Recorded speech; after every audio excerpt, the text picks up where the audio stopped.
Ensuite, quatrième étape, construction du plan d'amortissement.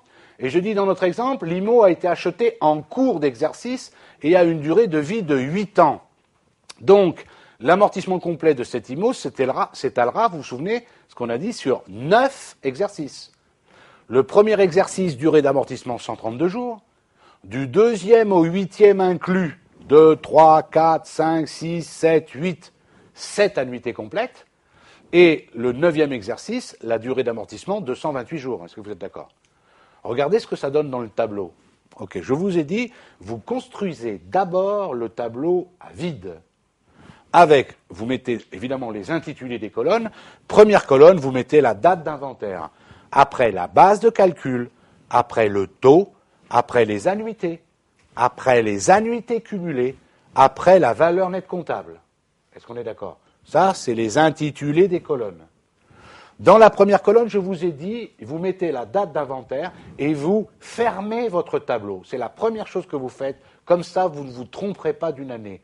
On vient de dire à la seconde, juste avant ça, que pour amortir ici le bien en entier, qui a une durée de vie de 8 ans, mais qui a été acheté en cours d'année, il faudra 9 exercices. Est-ce que vous êtes d'accord?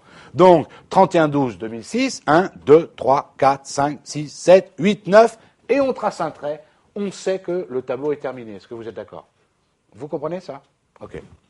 Alors, la base de calcul, rappelez-vous, nous l'avions vu la dernière fois aussi, mais là, comme on prend l'application concrète, ça va vous permettre de mieux comprendre. Nous sommes avec un amortissement constant. Donc, la base de calcul, elle est toujours la même.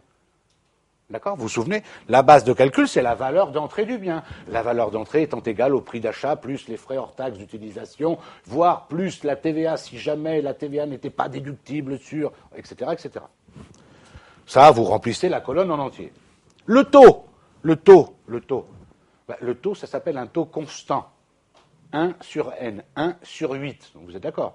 12,5. Alors vous écrivez ici, hein. Moi ça m'arrive d'écrire comme ici 0,125 ou 12,5, on s'en fout, c'est pareil. C'est un taux constant, donc vous pouvez remplir la colonne. Est-ce que vous êtes d'accord? Et ensuite, si vous avez fait ce que j'ai dit, la colonne annuité, vous pouvez la remplir aussi. Pourquoi? Je vous ai dit qu'avant de faire le tableau, on calcule la première annuité, on calcule la dernière annuité. Est-ce que vous êtes d'accord? Et entre les deux, ce sont des annuités complètes. Est-ce que tout le monde me suit? Donc cette colonne-là, vous pouvez aussi la remplir immédiatement, si vous avez respecté la procédure que je donne. Puisqu'avant de faire le tableau, vous vous souvenez, on a calculé la première annuité, 6645,83, avantage. 1, on l'a calculé. 2, on a justifié.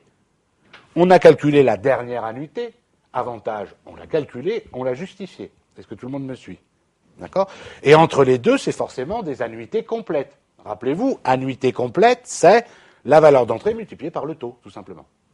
Et ici, annuité cumulée, alors là, accordez-moi que c'est tout bête, hein, annuité cumulée égale l'annuité de l'exercice plus l'annuité d'avant. Est-ce que tout le monde me suit?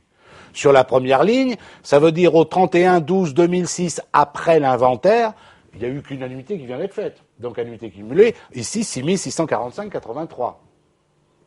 Sur la ligne 31-12-2007, annuité cumulée, qu'est-ce que c'est que 24 770,83? C'est égal à l'annuité cumulée d'avant plus l'annuité de l'exercice. Est-ce que vous êtes d'accord? Est-ce que tout le monde me suit? Qu'est-ce que c'est que 42 895,83? C'est les annuités cumulées à la fin du troisième exercice. Eh bien, c'est l'annuité cumulée de l'année d'avant plus l'annuité de l'exercice, tout simplement. Est-ce que vous comprenez que quand vous arrivez sur la dernière ligne, et c'est là où vous allez commencer à voir si vous avez été cohérent ou pas, là, lorsque vous avez fait le dernier amortissement, la dernière annuité, est-ce que vous êtes d'accord que les annuités cumulées, ça doit faire 145 000, c'est-à-dire la même chose que la valeur d'entrée du bien? D'accord? Donc, conséquence, vous devez comprendre la valeur nette comptable. La valeur nette comptable égale, pour ne pas vous tromper, un truc qui marche tout le temps, la valeur nette comptable, c'est égal à la... Il y a plusieurs façons de calculer. Mais la plus simple, c'est de dire la valeur nette comptable égale la valeur d'entrée moins les annuités cumulées. D'accord? Donc ici, 138 354,17, qu'est-ce que c'est? La valeur d'entrée, 145 000, vous êtes d'accord avec moi? moins l'annuité cumulée 6645. Je prends n'importe laquelle, celle-là, 65 854,17, cette valeur nette comptable, c'est égal à quoi? À la fin 2010, égale la valeur d'entrée, 145 000, moins les annuités cumulées à la fin de l'année 2010, 79 145. Est-ce que vous êtes d'accord? Conséquence, si vous ne vous êtes pas trompé au centime près, ça veut dire que la valeur nette comptable, comme nous le disions tout à l'heure, lors du dernier amortissement, c'est bien égal à 0.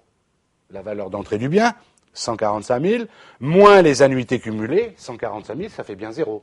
C'est bien ça, l'amortissement constant.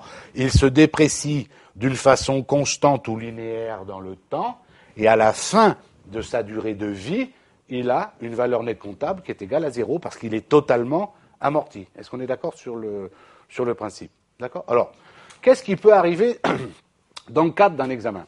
Alors évidemment, vous comprenez, là je le fais exprès à titre pédagogique, je vous donne le tableau en entier, mais quelquefois on peut vous dire, présentez le tableau d'amortissement, et ils vous disent, présentez les 2 premières lignes et les 2 dernières.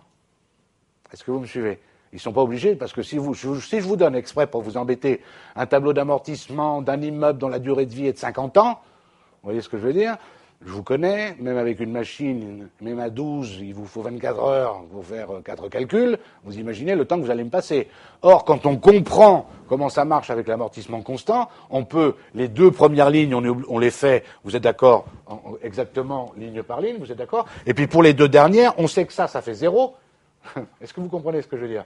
On connaît on sait que ça, c'est l'annuité cumulée, c'est égal à la valeur d'entrée. On sait que ça, c'est la dernière annuité qu'on a déjà calculée.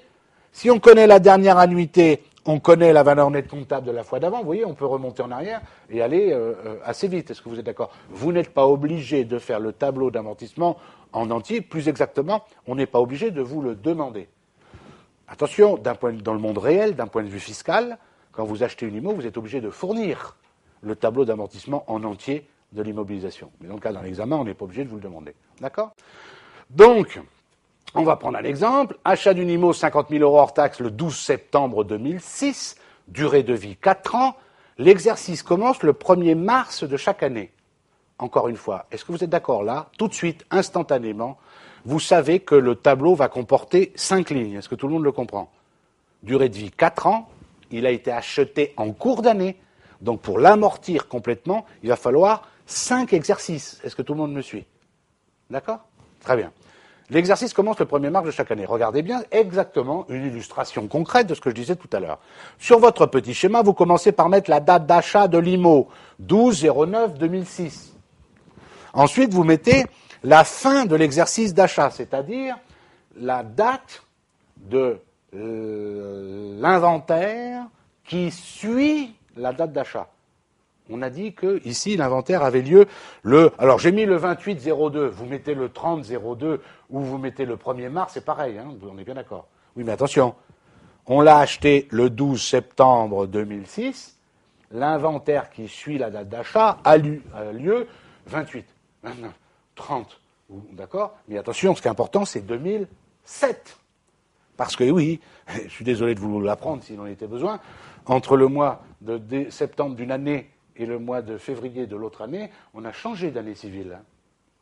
Si là, dans votre plan d'amortissement, vous mettez 28/02 ou 30/02, je m'en fous, 2006, c'est faux. D'accord? Une dernière fois, je ne fais rien sans raison. D'accord? Si je pouvais me faciliter la vie et vous la faciliter, je le ferais volontiers. En faisant ce petit schéma qui n'est pas obligatoire, on est bien d'accord, vous évitez bien des erreurs. D'accord? Donc, du coup, la durée de la première annuité, vous le comprenez en faisant ça, ça va de la date d'achat jusqu'à la date d'inventaire qui suit. Eh bien, ici, sans rentrer dans les détails, vous l'avez là, ça fait 179 jours d'amortissement. D'accord? Donc, la dernière annuité, elle fera combien? 360 moins 169 jours, tout simplement. Conséquence, deuxième étape, calcul de la première annuité, 50 000, valeur d'entrée, multiplié par un quart, la durée de vie, multiplié par 169 sur 360, ça fait 5 868,06. On calcule tout de suite la dernière annuité, soit une annuité complète moins la première, qu'on vient de calculer, soit, vous vous souvenez, une annuité complète multipliée par 360 moins 169 sur 360, bien entendu. On est d'accord? Et ensuite, on construit notre plan d'amortissement, regardez bien, date d'inventaire, base de calcul, taux linéaire, annuité, annuité cumulée, valeur nette comptable. Pour les dates d'inventaire, vous voyez, c'est là où il ne faut pas se tromper. Là, il ne faut pas écrire 28-02-2006. Vous allez me dire, mais il nous énerve avec ça, nous le répéter tout le temps. Oui, c'est moi qui corrige des milliers de copies depuis que j'enseigne, et je vois les milliers d'erreurs à cause de ça. D'accord? Donc, je vous le dis, et rappelez-vous ce que je vous ai dit, vous présentez le tableau, vous le construisez en entier avant de remplir quoi que ce soit, vous mettez le nombre de lignes nécessaires et vous fermez votre tableau. Il a une durée de vie de 4 ans, il a été acheté en cours d'année.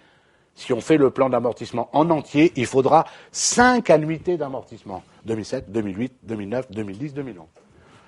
Base de calcul, c'est de l'amortissement constant, c'est toujours le même. Taux linéaire, par définition, c'est toujours le même. Durée de vie 4 ans, ça fait bien 1 divisé par 4, ça fait 0,25. Avant de faire le tableau, on a calculé la première annuité, donc on peut la mettre.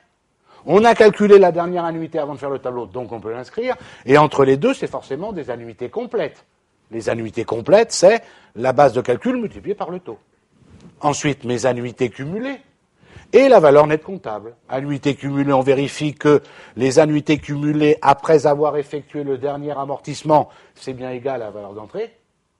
Et on vérifie bien entendu que la valeur nette comptable après avoir effectué le dernier amortissement, c'est bien égal à 0, valeur d'entrée, moins tous les amortissements du bien. On est d'accord? Qu'est-ce que ça veut dire ça comptablement, encore une fois? Ça veut dire que, après avoir effectué le dernier inventaire, donc le 2802 ou le 3002, d'accord, 2011, comptablement, ce bien ne vaut plus rien. Voilà exactement ce que ça veut dire. Ok? Ça ne veut pas dire, encore une fois, on le verra plus tard, qu'on va le jeter. Ça veut dire que comptablement, il ne vaut plus rien. Ok?